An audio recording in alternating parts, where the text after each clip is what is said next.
সাধারণত শিরায় ক্যানুলা করা হয় ব্লাড ট্রান্সফিউশন, বিভিন্ন ধরনের স্যালাইনের ইনফিউশন এবং ইনজেকশন দেওয়ার জন্য। তো এই ক্যানুলা করার সুবিধা হচ্ছে একবার শিরায় ফুরিয়ে অনেকবার ব্যবহার করা যায়।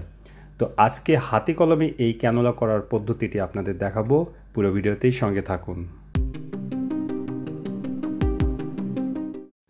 প্রথমে যে হাতে আপনারা ক্যানুলা করবেন অবশ্যই ঠিক আপনার সাইটের উপরে টুনিকেট দিয়ে বেঁধে নেবেন, এর ফলে শিরাটা ফুলে উঠবে রক্ত চলাচল বাধার মাধ্যমে। তো এরপরে অবশ্যই জীবাণুমুক্ত করে নিতে হবে হেক্সিসল অথবা আপনার স্পিরিট দিয়ে।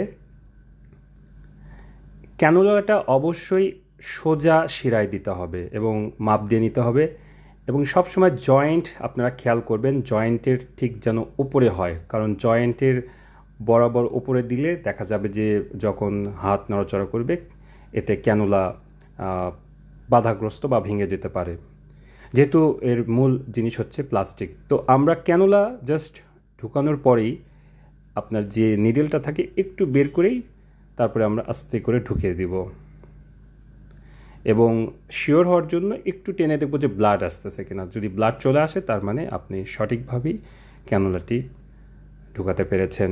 তো এরপরে হাতটি সামনে চেপে ধরে নিডেলটা বের করে নিয়ে নিডেলের পেছনে যে ক্যাপটা থাকে সেটা লাগিয়ে দিতে হবে, এর ফলে আর রক্ত বের হবে না। তো আগে থেকেই আমাদের মাইক্রোপোর অথবা সার্জিক্যাল যে টেপ আছে সেটা মাপ দিয়ে ছিঁড়ে রাখতে হবে, এবং ক্যানুলার দুই পাশে যে প্লাস্টিকটি আছে এটি বেশ ফ্লেক্সিবল, এটা আপনার হাতের সাথে ফিক্সড করে দিতে হবে।